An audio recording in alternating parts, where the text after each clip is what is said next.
then. Shall I risk it? I will.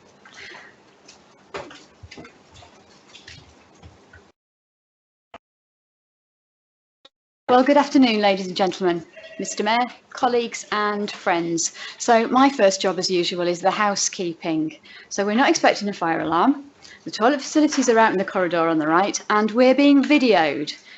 So the camera will be largely on the speakers, but it will pan around when people are asking questions. So just be aware of that. The video is going to be uploaded on the CCG website later, so you can watch me again if you like. So welcome to you all. Today we're going to hear about our CCG and the work we've done in the last year. And my team are going to tell you about some of our successes. They'll tell you about the financial balancing act that we do. They'll tell you how we forged ahead on an innovative project to redesign our primary, community and social care services in an integrated way for our most vulnerable patients. They'll tell you how we've performed against the indicators against which we are externally judged, and how we're working with our communities to deliver the health and care that they need. So there's lots to say.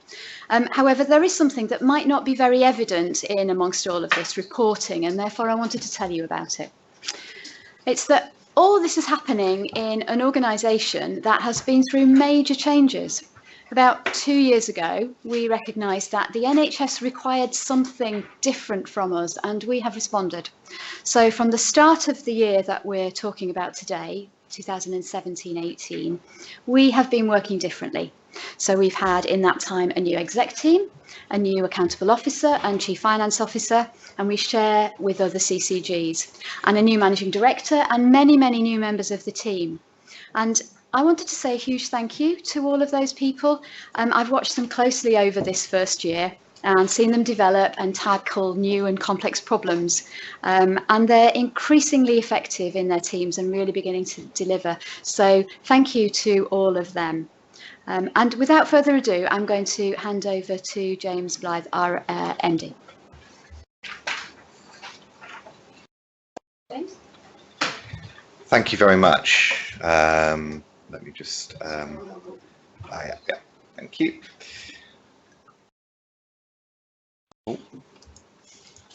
So I'm just going to talk a little bit about what the CCG sets out to do, and also how we performed against some of our key performance standards over the last over the 17-18 year, and then hand over to Sarah Blow, who's our accountable officer, to talk about some of the areas that we focused on in particular, and how we also work with our colleagues across South West London. So what we've got here are our objectives as a CCG, what we set out to do. So it's very much about high quality and sustainable care, about making sure that there's fair access to and equal access to high quality and sustainable care, to transform services. So we know that services need to evolve and need to adapt as needs of our population change, and as we deal also with the changing population in terms of how it's aging, how demographics are changing within the borough as well.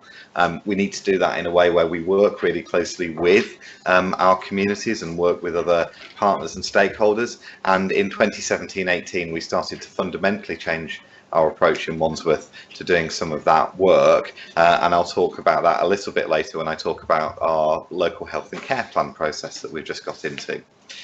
Neil, my colleague Neil McDowell, later will talk about how we used our money in 2017-18, and of course we operate within a fixed allocation which is based on our population size and the needs of our population, and we need to make sure that we operate within that, and we also need to support our staff, so the staff that work within the CCG and also the staff in the wider health and care system, to make sure that they are best placed to deliver for our patients and our service users.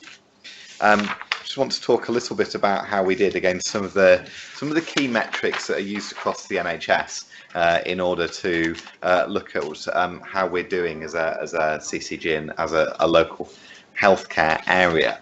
So first of all, one of the key ones that we look at is around A&E. So the national standard is that 95% of patients should be seen and treated or discharged within 4 hours of arriving at an A&E department. Now, over the course of 2017-18, for Wandsworth patients, we managed 89.3%. So we didn't meet that target, but we worked really closely in particular with St George's over last winter to make sure that patients who were in A&E, even if they were waiting a little bit longer than 4 hours, had a bed to go into, were safe while they were in A&E, and that we kept the whole hospital and wider urgent care system moving so that we could have the right capacity available to people at the right time.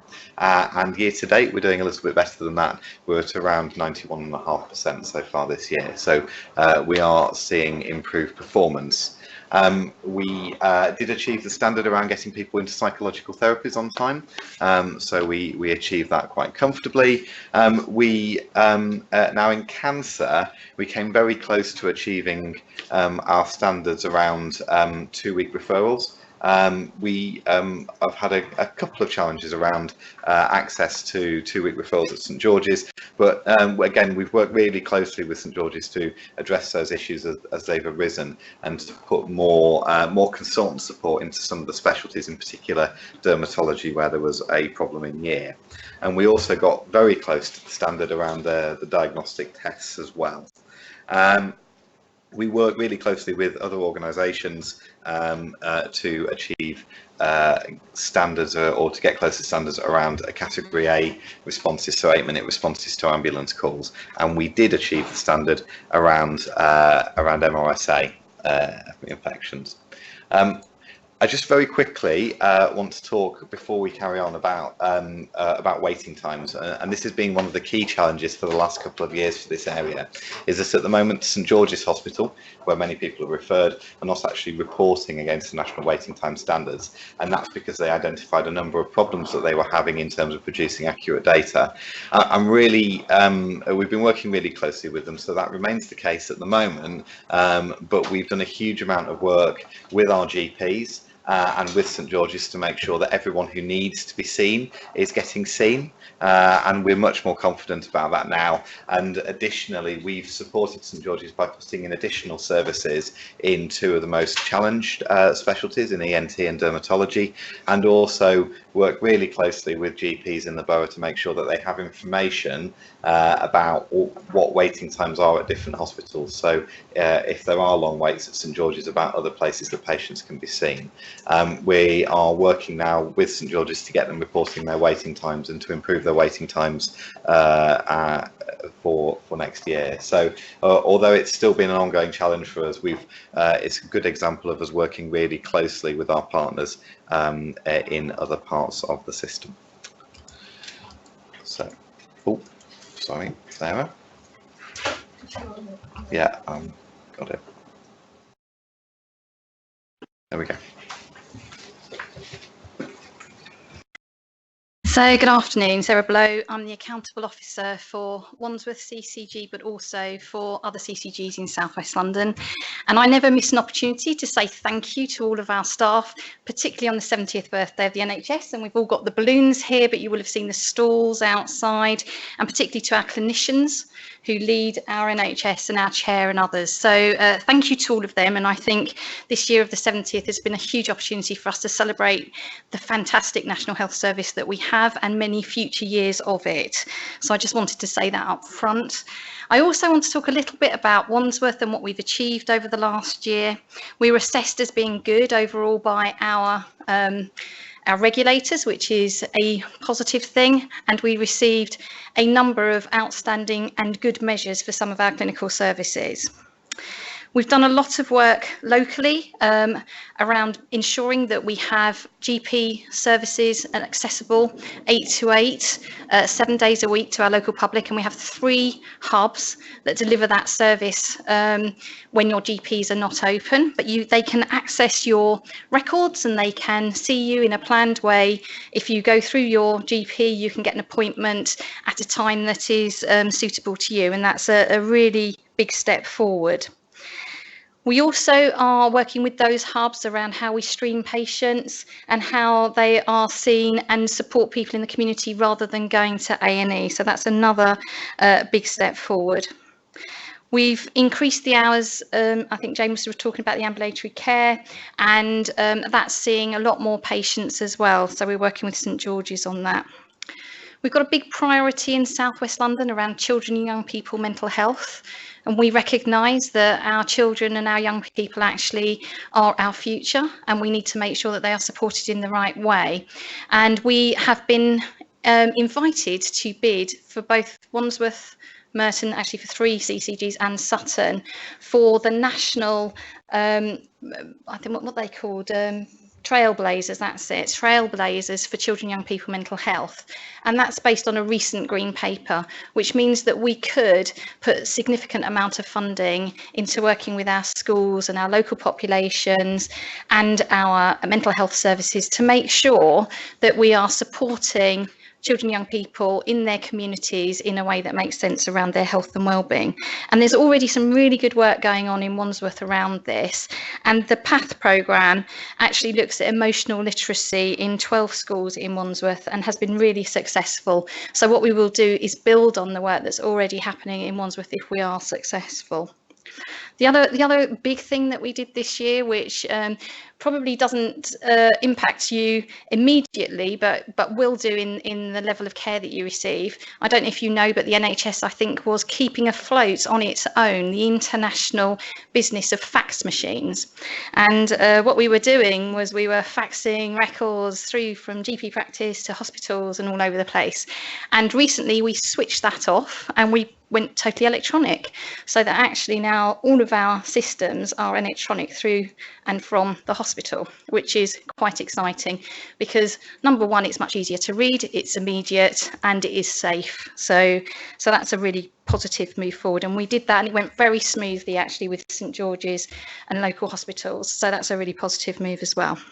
I'll just say a few words about South West London because we are part of a partnership across South West London, and what we know is that we need to do some things across South West London as well as the local work. And when we do that, we make decisions together, and not just as commissioners, but also as providers and with our partners in the local authority. And we have a plan for South West London, and we call ourselves the South West London Health and Care Partnership. And we refreshed our plan, and you can see that on our website, and it has a much more local focus, I think, than our previous plan. So we talk a lot about how we're going to have local health and care plans, which James is going to talk about, and how we make sure that we listen to people from the bottom up rather than a top-down perspective from South West London. Let me just, did that move forward? No, it went back. There we go. I'll be really brief on this. We need a governance when we do make decisions together when we are South West London CCGs. So we have put in train a governance process that allows us to make decisions together. So we have what we call a committees in common, and we made a number of decisions last year, including things like our effective commissioning to make sure that people receive the right level of service no matter where they live in South West London, and that it's clinically appropriate. We've looked at cancer across South West London, and when you receive cancer care in South West London, often you're moved around hospitals in order to receive that care, and we want to make sure that the pathways that patients have to travel work for them and they're seen in a very timely way, because it's really important if you have a cancer diagnosis that you're seen as quickly as possible. So, and we've really improved that, and James talked about the fact that we have really good outcomes and really fast services in South West London for cancer, which is really important. We also did a piece of work last year where we joined together all the communications we have with the public around winter and staying safe and how you access care and how you access advice, and we'll be doing that again this year. Oh, I've gone backwards again. I can't get, that's it. So we are working together around our future plans. So we are looking at integration, which means different things to different people. But what we want to make sure is when you're accessing services locally, that they are joined up, so that if you're accessing services through social services, through mental health services, through your hospital services, or through your general practitioner, it all works in a seamless way and we all work together in a way that makes sense. We are particularly focusing next year on, as I said, children and young people mental health, but also mental health support generally. And we all are making sure that we invest enough in mental health services going forwards.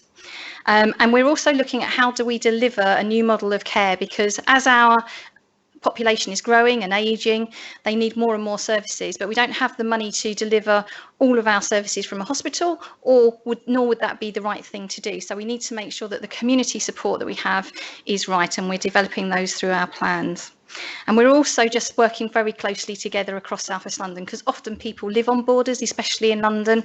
You might live in Wandsworth, but you might be going to a hospital that is in West London, or you might be accessing a service where it's in a borough that's different to the one that you're registered with a GP.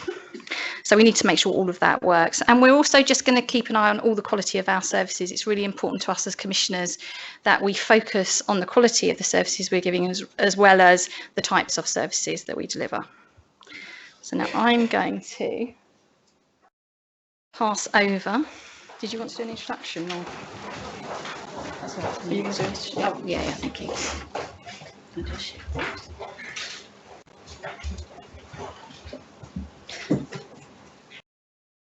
So we wanted to just spend a bit of time talking about some of the things that we think really make a difference to patients. So we've got 3 fairly rapid fire mini presentations now. So I'm going to do the first one, and I'll be in terrible trouble if I overrun from my team, so I promise not to.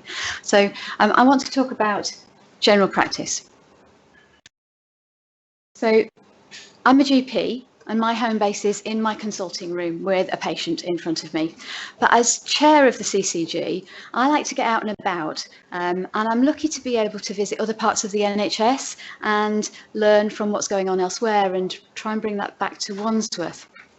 And a few weeks ago, I went to visit an urgent care centre elsewhere in London, and it was state of the art. It was designed to manage high numbers of patients who came there for their care from right across the borough. And one of the questions I asked was how many patients they would typically see each day. And I was really shocked when I realised that they see fewer patients per day than my own practice. General practice is the absolute bedrock of the NHS. If on any one day in Wandsworth, 1% of the patients who would visit their GP instead decided to take themselves off to A&E, then the hospital service would be completely unable to cope.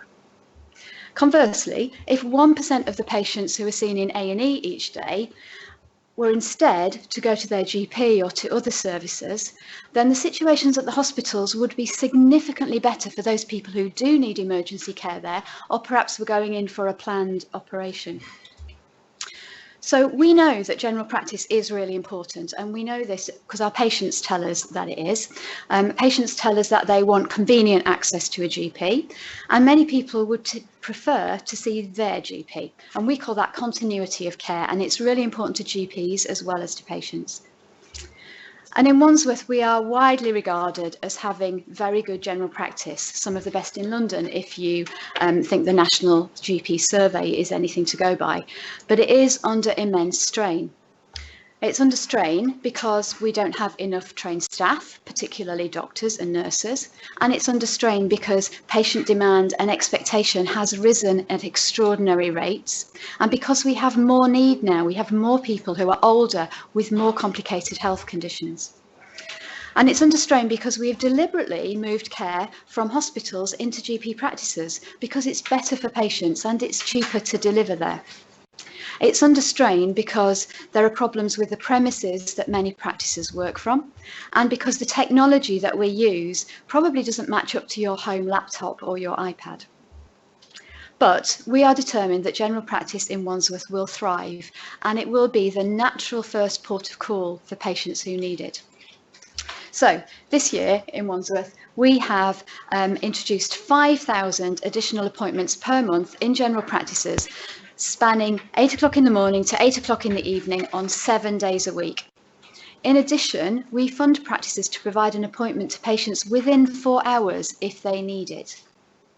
Just this week, we are piloting a new patient online service, which means that patients can have the kind of user-friendly technology that you're already using for your banking and for your supermarket shopping, and now you'll be able to use it for your healthcare to contact your GP practice.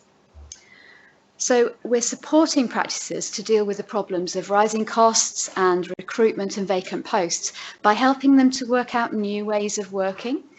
Practices are working with other practices where that makes sense, and they're recruiting pharmacists and physicians associates and other skilled healthcare professionals, and they're training their staff to work in different ways. So general practice has been and will continue to be a very important focus for the CCG, and through this we hope to ensure that general practice will be the best in Wandsworth that it can be. Nikki. Hello, hi, I'm Dr. Nicola Williams. So I'm a GP in Battersea. I've been there 20 years and I've been working over the last 2 years on planned care. What is planned care? So planned care is how I would describe how patients and GPs access all their non-emergency specialist advice and treatment. Historically, and in fact since the 17th century, that's always been delivered through an outpatient appointment, so ever since hospitals existed. And what we know is that that model doesn't really work for our patients and actually for the professionals as well, very well anymore. Some people it works for, but for many it doesn't. So what we need to look at is how we can improve our patient experience on how they receive their planned care. And we also know a bit, like Nicholas said, you know, our patient needs are changing. People are living longer with long-term conditions. We know, as James has said, that patients are waiting longer for appointments. And we know we need to, as Sarah said, there's a big drive to improve our efficiency and the value of what we give. So in Wandsworth, and I probably need to move this forward. Yeah. In Wandsworth, we have been working for the last 2 years with all our GPs, with all our patients, with Merton CCG, because they sit around St George's as well, and with St George's Hospital, to look at how we can improve the patient-centred pathways for people to receive their planned care. We have come up with a list of aims, and the two most important for me is that we want the right thing to do for the patient to be the easiest thing for someone to do, that we recognise there are lots of barriers in the way for the right thing to happen, and we want to change that. We also want the patients to be seen in the right place at the right time with the right information, so they get the maximum value out of the encounter they have with a specialist. So broadly, what we've been doing, we can divide into 3 areas. Primary care, Nicola's talked quite a lot about, but we're developing some clear patient-centred pathways so that general practice can follow them easily, they're readily available for them, and they can access services. We're ensuring that general practice can get advice and guidance from a specialist without a patient having to go and see them. We're exploring where patients, because some patients don't need to be seen in hospital, where they could be seen in a more appropriate setting elsewhere. And then there are some patients we know need to go to hospital, and we're looking at how we can change the current model of what we do in hospitals. And there are a few examples up here, but, you know, doing investigations before you go for your first appointment, so you don't go and then have to wait and then go back again for your results. We're looking at virtual clinics. We're looking at open access follow-up. So you go back when you need to see someone rather than to go back and say, yes, I'm absolutely fine, I don't need anything at the moment. And we're establishing hot clinics. So over 2017-18, we did a lot of work looking at other models, a bit like you're describing, Nicola, elsewhere that have worked, and how we could bring them into our area. And I'm going to use, I've put up this second slide, sorry. of a list of stuff we've done, which you can read in your packs. But I was going to use neurology just as an example. So in neurology, we've set up hot clinics, and basically what had previously used to happen was that a patient would present to their GP with often very frightening new symptoms in their nervous system. And GPs only really had two choices of what they could do for these patients. They could either send them to A&E, where they may well be admitted and have lots of tests and stay in for several days, or they would have to wait for a routine neurological appointment. What we've done now is set up hot clinics. So GPs now, if they want someone to be seen urgently, can refer, and there are dedicated 2 consultants who will review all these urgent referrals, and the patients will be graded as to their urgency and seen either within 2 days or within 2 weeks.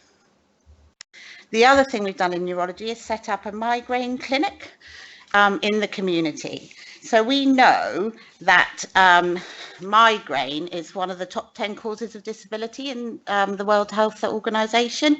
And we know that a lot of people don't go to work, suffer a lot from their migraine. We know it's the commonest condition people go to their GP with, and we know 1/3 of our referrals to our neurological service are because of headaches. This new service is all about educating people how to manage their own condition. So we teach them how to manage their medication, we teach them how to manage triggers for their migraine headaches. And what this pilot, and now it is an established service, has shown that 100% of the patients who went through felt that they could now manage their migraine much more effectively. We've shown a decreased use of A&E. A bad migraine can be very frightening, and they'll often go to A&E. And we've also shown a decreased use of medication in these patients as well.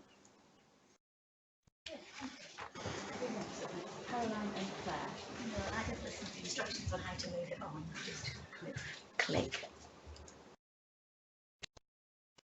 Yeah. So hi, I'm Caroline Scott. I'm a GP in Southfields, and I'm here today to talk to you about our community services. But probably the first question is, what are community services? So essentially, they are the services to the people, such as community nurses, previously known as district nurses, specialist nurses like diabetes nurses, respiratory nurses, heart failure nurses, and our complex case management team, so people who work with patients who've got more complex problems. And all of these people work alongside our primary care, our GPs, and also alongside secondary care, providing support to patients in the community. But that wasn't the bit I was here to talk to you about. So since October 2017, we've had an organisation called CLCH, Central London Community Healthcare, providing our community services. And this team, or this organisation, was procured as part of what's called the Multi-Specialty Community Provider Model, the MCP. Essentially, we have an organisation called Battersea Community Healthcare, who are an organisation made up of all of the GP practices in Wandsworth, who help us to choose which providers we have for our services. This really means that the GP community is really engaged in commissioning, and so a lot of the decisions are made by people who are closer to patients and who are better informed about what's needed. I've brought someone with me to talk a little bit more expertly about this. So Claire Ratnaika works for the Battersea Community Interest Company, and she's going to explain a little bit about the mobilisation of this new organisation, Central London Community Healthcare. And in particular, she's going to highlight the real benefits that this new organisation has brought to our patients. Thanks, Caroline. So yes, I'm Claire Ratnaika, Director of Operations for the GP Federation. So what I wanted to talk to you about firstly was about this first year and how we moved from our existing provider. We had St George's as our existing provider. We were asked to tender out for a new provider, which is what we did. Several bids came in, and we were very fortunate. We had CLCH who actually applied and were appointed to be our new provider moving forwards. So we are in a contract with CLCH for 7 years now. It started off extremely well and continues to do so. So we have, the first year was literally, well, the first 6 months really was a tender process. It was a really fast run to transfer all of the adult community services over from St George's into the new provider, CLCH. 5 months isn't very long at all when you've got a whole workforce of about 190 staff to do this with. We were really excited at the opportunity of working with CLCH because they had a proven track record of doing this before. So we were starting from a really good place with a fairly challenging thing to do. So we started probably around June time, and that whole process consisted of CLCH working with 190 staff, taking them through a consultation, preparing them, and I have to say it was done extremely well. We were really, really impressed with the engagement that took place to really give the staff confidence to transfer over. In doing so, credit to CLCH, the retention rate was extremely high. They transferred pretty much all those staff across, and that was a really successful transition. They did this, as I said, through a lot of open dialogue, not just with community services staff, but also with the wider stakeholder groups. So anyone that was going to come into contact with CLCH's workforce, they engaged with, and that was a really, really good place to be, and I think that really has helped to embed the service. The transfer at the point of, when it was with St George's, there was a high vacancy rate, 30% vacancy at the point of transfer. And the really good thing that happened between CLCH and St George's was a really good partnership working. And they agreed together that they would recruit actively and try and fill as many posts as possible to give CLCH the best opportunity at taking over. And they did that really successfully. And at the point CLCH took over, it had gone from 30% vacancy to 15%. So that was a great start. One of the other big successes of CLCH this year has been the introduction of an IT system called EMIS Community. And this system is fantastic because it interfaces with primary care and local GPs. And it's something that Wandsworth has been wanting to do for a very long time. CLCH delivered that, and again, in a very short space of time. And we are now getting to a position where we're just switching on systems so that GPs can now see community staff records and vice versa. So that was a great success. One of the other big challenges was moving staff estates and moving them from their existing estate in a very smooth way into new estates. And that hasn't come without a challenge. Trying to find suitable premises in Wandsworth large enough to house a workforce is tricky. But again, credit to CLCH, they've managed to do that and extremely well. Aligning staff with local GPs is a real important factor for both CLCH and for the GP Federation. So again, giving access to phone numbers, contact processes for contacting community staff has all been set up and it's running very smoothly. Throughout the whole process, the GP Federation are working with CLCH, so if there's an issue, we get comms out as soon as possible to stakeholders. We've started a newsletter through the GP Federation, so a lot of comms that CLCH also want to generate and push out, we do that together. And then finally, I think one of the big things I just wanted to kind of focus on is that patients haven't come to us and said, oh my goodness, this feels like something very, very different. And I think that's a really, really good indicator that the service and the transition and that whole mobilisation period was a real success, because it happened without any real alarm or any reporting back that something has dramatically changed in the system. So I've been really, delighted with the whole mobilisation and working with CLCH over this last year. When I presented last year, I brought a patient story, and Nicola asked me if I could bring one today. I don't have a patient story, but I've got a GP story. I have now more community services that I can access. I've got better communication with them, and I think my patients are getting better care. Ladies, thank you very much. We're moving on to the money. Neil.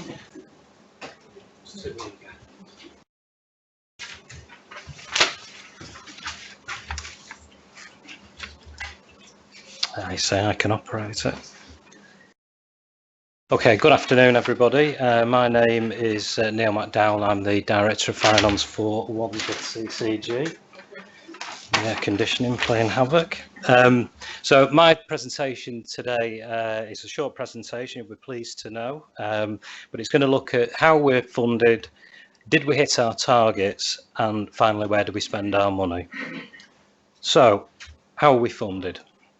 So our funding is based on the size of our weighted population, and these are the patients that are registered with our GPs.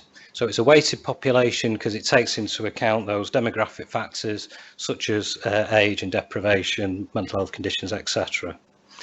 Our total budget is £481 million, and this has to pay for all the services that we commission from hospitals, GPs, community services that we've just been hearing about, and for the administration of the CCG.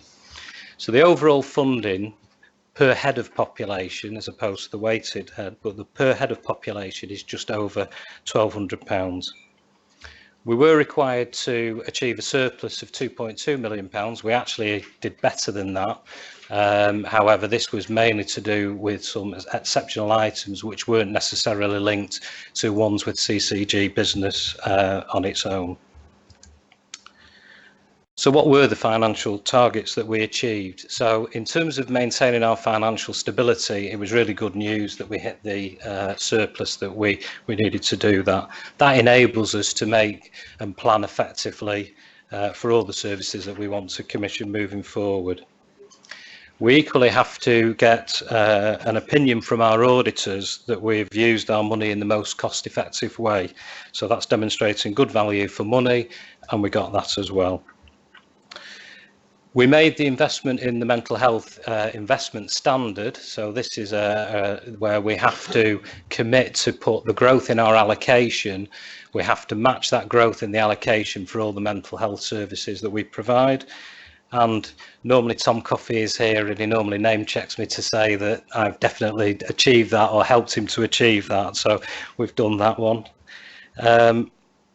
And the other is around our running costs. So these are the costs for the administration.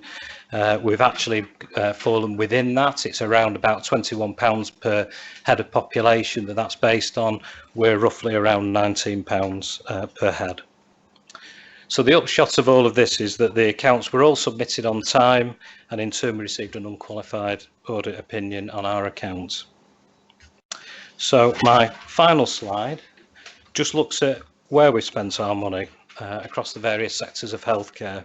So you'll see that the largest proportion of spend is in acute services, and I think given the sort of natural direction of travel, we would expect to see maybe a slight reduction over time in acute healthcare as we start to put our investments into sort of non-acute settings around community and primary care. I would say that probably if we look at this over time, it's probably not changed vastly, so that still represents quite a significant challenge. Just to be clear, this is for the buying of services from our hospitals, so this would be around St George's, Chelsea and Westminster, Guy's and St Thomas and Kingston Hospital. The second largest area is around mental health and community services, where the spend is predominantly with South West London St George's for both inpatient and mental health community services, but also includes CLCH, and we also have St George's Hospital, who equally provide community services as well. And then there's the primary care spend, which is a combination of the costs that we have for GP services, so the contracts we hold for our GPs, as well as things like the cost of drugs that are prescribed by the GPs as well. One thing I'd like to say, though, is, and it's not picked up in the slides, is that to enable us to live within our means, we have quite a challenging savings programme that sits alongside that.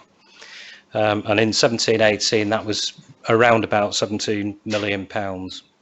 So the good news is we did manage to achieve it. We didn't necessarily achieve it in all the areas that we set out to achieve it in, but we did manage to balance the books in 17-18. So that was, hugely challenging, but we actually, it was a real achievement for the CCG. So I think in overall terms, despite the many pressures that have emerged, both known and unknown, we have managed to hit all our targets. And therefore, this has brought about a successful conclusion for the financial year for the CCG. So I'd like to hand over to James, is it?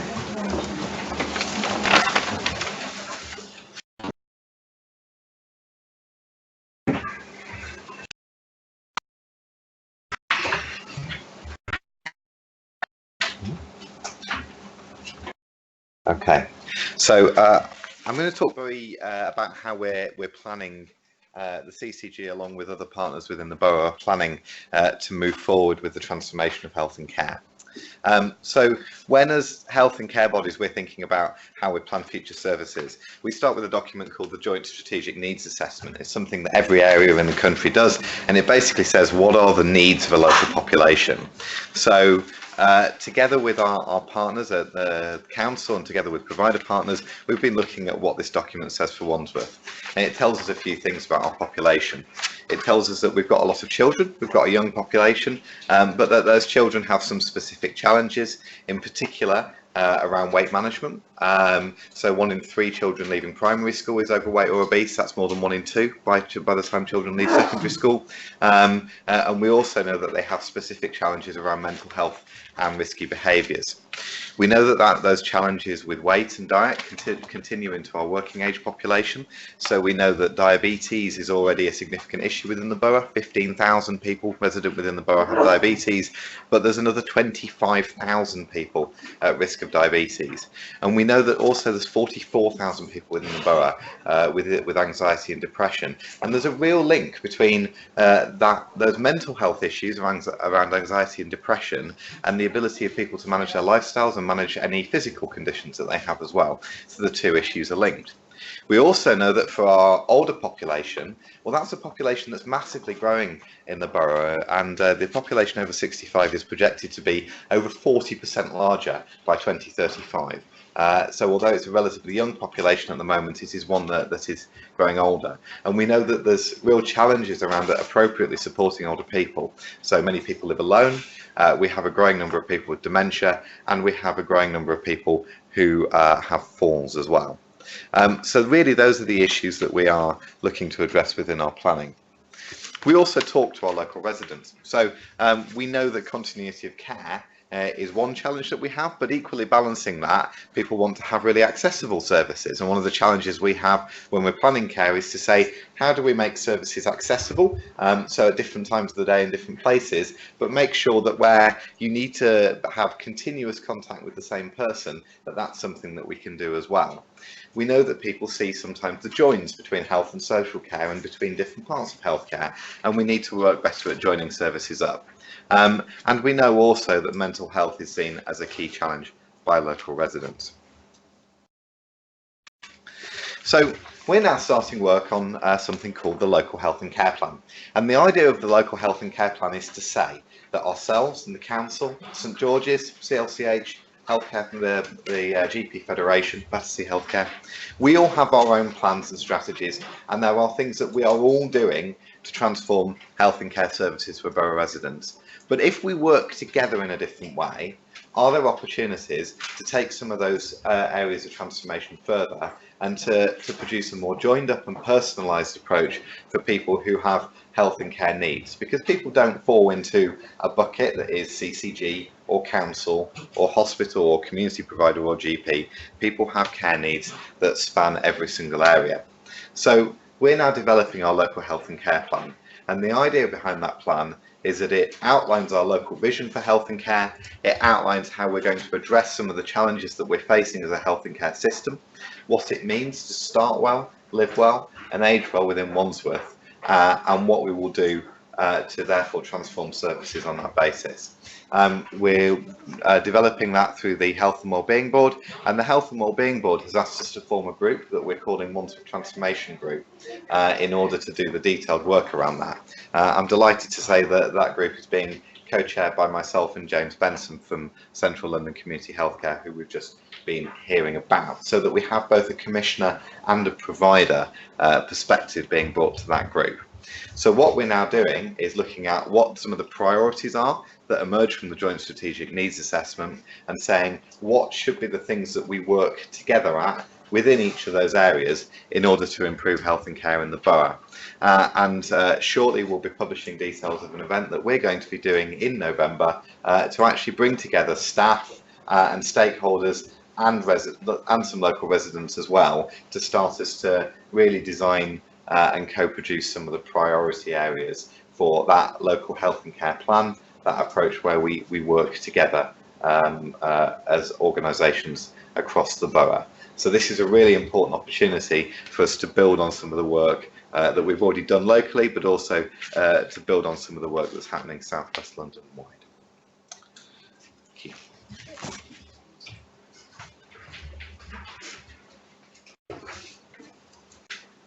So, thank you very much, everyone, from my team. That was a rapid kind of run through of quite a lot of different aspects of the work that the organisation is involved in.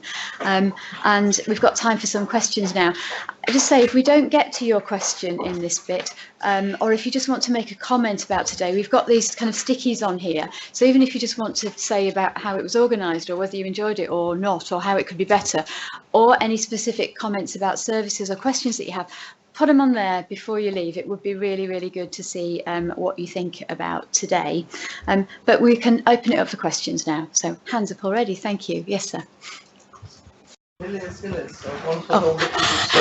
is it the one behind? You're pushed in, but you've got the mic now. Oh, thank you. Right. I wonder how you're getting on with helping older people who are at the stage where you say something about expecting 15 years of deteriorating health. And if they're stuck at home and they need various services like a podiatrist, maybe the respiratory nurse, and perhaps other things that they need, hearing aid, for instance. Is there anything being done so that they do not have to spend all the time going back and forward to hospital, which probably requires transport? Okay. Team members, feel free to chip in if I forget anything which is an important element of this, but your question spans an enormous amount of what we do. So the work that Caroline and Claire were referring to in community services is really, really important for this. But the integration of that work and the teams working in the community with general practice and with social care are really key. So we have, and this, we haven't talked about it much this year because we've talked about it in previous years, but we have a system in Wandsworth which we use to allow GPs to spend more time with their most vulnerable patients, most of whom are elderly. And that's called our PACT approach. And this means that GPs have more time with those patients and can help to coordinate all of the different services that each person might need, in the hope that they don't, as you say, have to go to hospital on individual trips for each of those things. So we have the right services that are based in people's homes or general practices as close to where they are as possible. So we are moving as many services out of hospital as we sensibly can, where they're better provided elsewhere. But you mentioned lots of different ones in that. So we've got, you know, the podiatry services, for example, which we're currently reprocuring just to, because the contract, it's time to reprocure that contract. And we'll be talking to patients about what it is that they really need from that service, just to make sure that we don't just do the same thing again, that actually we relook at things and have a fresh view of what we're doing. So anything else folks would like to say about that? Caroline? Also, obviously, we've got an increasing number of senior health. We have an increasing number of senior health clinics. So clinics, again, previously would have been known as geriatric clinics, but for patients recognising that actually probably a person doesn't need to be seeing a heart specialist and a breathing specialist and a kidney specialist. Actually, you need to see somebody who's thinking about all of you. Yeah. Very good, thank you. Yeah, and now you can go. Thank you very much. I'm Graham Henderson. I'm a councillor in Earlsfield. I'm sure James is expecting me to ask a question about mental health funding, but I asked that yesterday. My question today is about how you're proposing to tackle health inequalities. Isn't it expressly sort of mentioned in any of the handouts? Obviously, some of the things you talk about should or hopefully impact in some way, but particularly in terms of primary services, GP services, I do have doubts about the accuracy of a particular map, because there are two GP services in Earlsfield which don't happen to be marked. But if you actually look at the distribution, I mean, places like sort of Nightingale and Southfield seem to have 4 or 5 GP practices, whereas places like Queenstown and Roehampton only have 1. And I know in Roehampton from my colleagues who set up a health shop to try to attract people, but it's particularly relevant in relation to what Neil said on finance. The finance we received are based upon registered patients at GPs. So, I mean, not only is it a way to get more money for the CCG, but also in terms of opening up access to those areas of Wandsworth where there is genuine deprivation and where we know people are basically underutilised primary care services. Surely this is a major area to be tackled. Thank you. So perhaps I'll just do the mental health money question first, if that was a question, or do you just want us to talk about it, or do you just want to say it? Mental health funding is really, really important, and as Neil pointed out, we have an amount that we have to do of our total budget that we allocate to mental health, and we meet that, and not all areas do, but we do. So I think that's really, really important. It's a huge priority for us. So to go on to the primary care issue, so is what you're saying really there needs to be more GP practices in order to address healthcare need and inequalities? Is that what you're suggesting from the MAP question? Well, so two issues together. I mean, the first, more general question about how you're proposing to tackle health inequalities, which in a wealthy borough like Wandsworth are clearly quite evident, and clearly some of the poorer wards in the borough certainly have fewer people registered at GP services.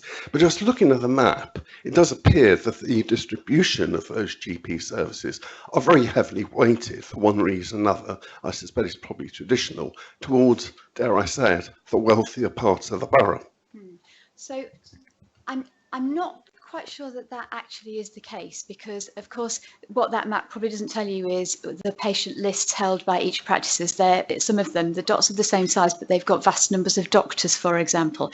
So I'm not aware of a particular issue about that. However, health inequalities are really, really important to us, and I think if it didn't come across in the work that we're doing, it's one of our corporate objectives to ensure that we address the healthcare needs of the borough, being absolutely mindful of inequalities and not increasing inequalities. I'm sorry, I'm like a broken record, but people will often hear me say, if you get on the bus in Putney and you go the 7 kilometres across to the far reaches of Battersea, for every kilometre that you go, you lose a year of life expectancy. So it's not a huge borough, but actually there are some real differences in life expectancy, which is a very blunt instrument to use this, but it is reflective of the deprivation.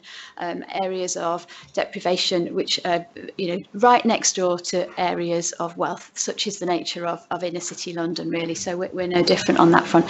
So it's really, really important to us. Every single service that we procure, we do an equalities impact assessment just to make sure that we are addressing the up-to-date needs of the borough. And it's very clinically led organisation, this, and GPs are always very mindful of it. Our GPs on our board, our GPs from a whole range of practices represented from across all the different parts of the borough. So it's really, really important for you to remind us that this is should be top of the list really for us, and it absolutely is. I don't think that the map of the general practice really reflects how we address inequalities. When we first were a CCG, there were 47 practices in Wandsworth, and now there are 39. And the stories that I told you about general practice and the strain it's under really are the reason why those practices have on the whole consolidated. So practices are finding it easier to work together or become one because they can provide a wider range of services and make sure they address the needs of that population. I think it's really important that we make sure that we have practices where people can get to them, because of course transport is really, really important, and all this work at home, closer to the patient, is quite key. And I do think that hospital transport and community transport is something that we will need to think about increasingly as we move more services out of hospital. I'm sure there's lots of other angles that we could talk about. Perhaps in a future meeting we'll do that. Yes, sir. Oh, James, sorry, did you want to? All I was going to say is that two things really. Firstly, it's not a problem that we can tackle on our own, so we work really closely with the Public Health Department to look at how we co-design services and initiatives. And just within some, so Councillor, you were at the Health and Wellbeing Board yesterday, and we talked about some of our innovations around children and young people's mental health. You know that we've been, targeting schools where we most need to. We know that we're going to have some of the health inequalities, where we're going to have some of the most significant challenges in terms of mental well-being for young people, in order to roll out some of those initiatives first. So when we're looking at how we roll out initiatives, when we're looking at where we target support, we're always going back and getting support from council colleagues about where that support is most needed. Yes, Fraser. Thank you. My name's Nick Stein. I'm the chairman of Friends of Wimbledon Park. And one of the things I was particularly interested in was the physical activities that you were offering, particularly for weight management and anxiety, depression. And I have in mind what they're doing with Thrive in Battersea Park. Now, we could, in the future, offer the same sort of thing in Wimbledon Park. It's Merton, Wandsworth, as you possibly know. Is there an interest in us pursuing that with you? If so, then we can do a lot of good, I think. So I think a local authority colleague who was here, who could be here today but isn't, who couldn't be here today, would say Wandsworth is one of the most physically active boroughs in London. So I think we kind of do really well on that front, but we can always do more on this. It's so important that we get people to do physical activity. That service is largely commissioned by the local authority and public health, but as the cardiovascular lead for the CCG, and I know my cancer lead colleague would be saying the same, it's critical that people exercise. It's so important for their future health. So I think that there's lots of work going on in the local authority regarding that, which we support. And if you have a specific issue about using particular venues, then that would, sure, the local authority would be up for talking to you about that. It does belong to Merton, though. So that, we've got lots of green spaces in Wandsworth, but if there's a particular issue about that, then I'm sure you can talk to local authority colleagues about it. But I would very much support it. I live just near Wimbledon Park. Anybody else like to ask a question? Yes. Hello. Yes, good afternoon, Trevor Hutton. As a carer, I found it very a young son who had alcohol and drug problems. I'm just wondering how, in the 6 years since he started, that the doctors have changed. When I go round, and I've been to many, I had a heart attack 2 years ago, so I've been to many different surgeries and hospitals around the borough and outside of the borough, and I don't see much in the way of advertising of carer facilities, particularly in Wandsworth with Wandsworth Carers. The boards are there, they don't get updated regularly. The last one I looked at was May, and the magazine, and there's really no sort of way that I can sort of feel that they're doing enough to identify people as carers. So my question really is, how do doctors identify carers? They come in for a 10-minute session, probably depressed and fed up, and get treated for that condition, but if they're not asked, are you a carer, or have you got problems in the family, then they don't get identified. Now, if they're an essential one, and having had that heart attack, I was concerned that if something had happened to me, that nobody would know that my son needed help, unless it was identified. And I think this is very important for people to sort of, when they go in, to be asked, are there other issues other than your health issues? Are you a carer? Are you looking after someone? Do you need help? I would absolutely agree with you. We've got tens of thousands of carers in Wandsworth, and most of them aren't properly identified to health or perhaps local authority services. And we've got a lot of young carers as well, who particularly are sort of, relatively invisible group. And we should do more, I think, to help those people who are helping others So GP colleagues do chip in, but I know that as part of our PAC contract that I was talking about, we have special extra time for GPs with carers. And so that is part of our local GP contract. And I think that's a fantastic way of carers getting the additional support that they need, time to talk about their health needs, not just those of the people that they care for. But identifying people, there are lots of issues with that. It's people don't always want to be identified as carers, and so we have to do this in a sensitive way. And as it sounds like your practice has a carers notice board, but maybe it is just sometimes always a bit behind the times. And you know, I take that on board. I think that perhaps we should look at ways of encouraging practices to keep this more live, really. We're dealing with lots of different kinds of groups of people, but carers are really, really important to everybody's healthcare in Wandsworth. So I'm going to flag that to GP Federation, who hold our PACT contract for us, and to our primary care teams to make sure we look at the quality of the reviews that we're doing for our carers. And we work really closely with the carers voluntary groups in Wandsworth as well. So maybe we can do something more in aligning our work with the Carers Association as well.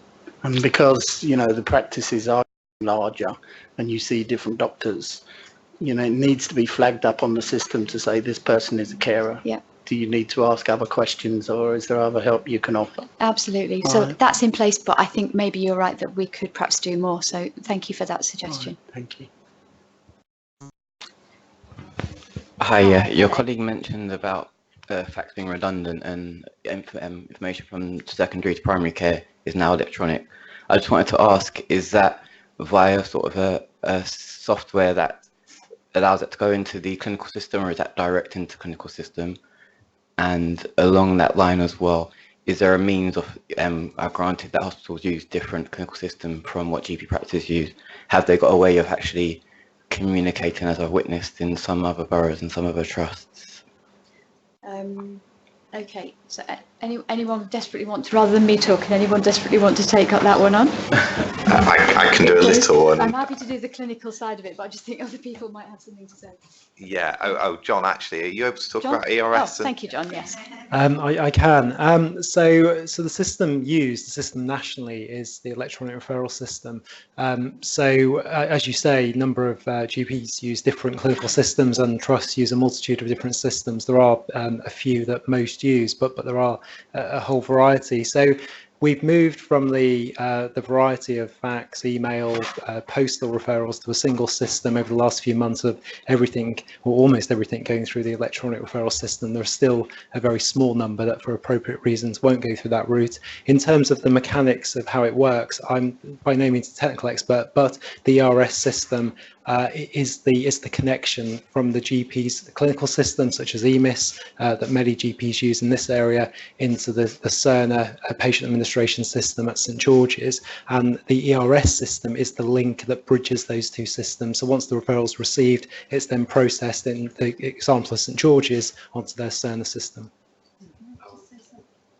Sure. So there's a wider question there, I think. So that's the actual referral. So the referral goes in and out. There's a bigger piece of work we're doing, and we've got a whole digital strategy for nationally, but also for South West London, for London, around what they call interoperability. Because what we recognise is that we can't change everybody to the same system, because that won't work. But what we have to do is get our systems to talk to each other across the NHS.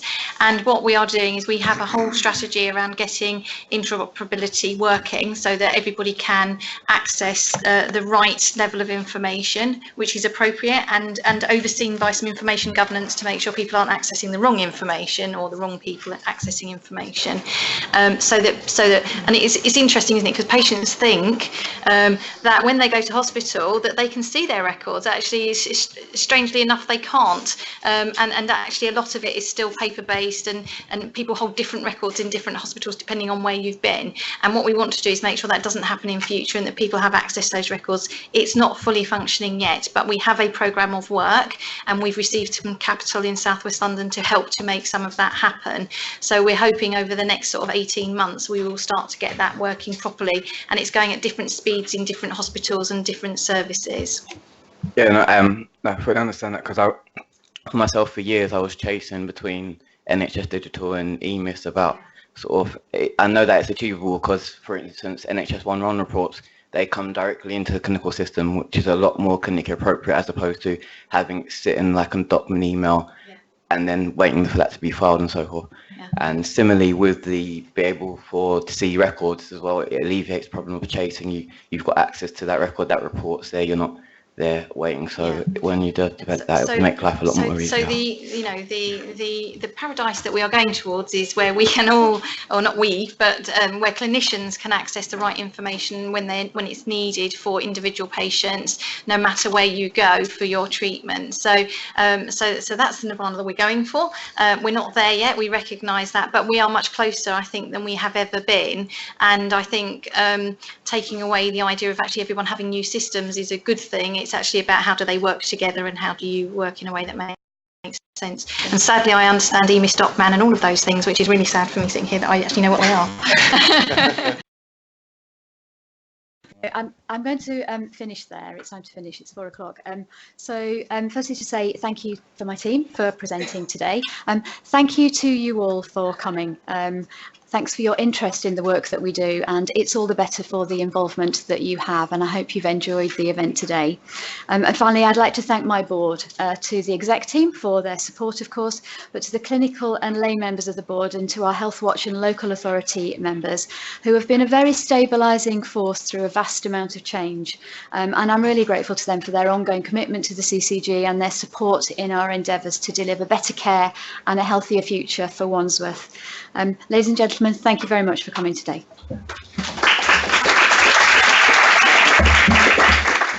Don't forget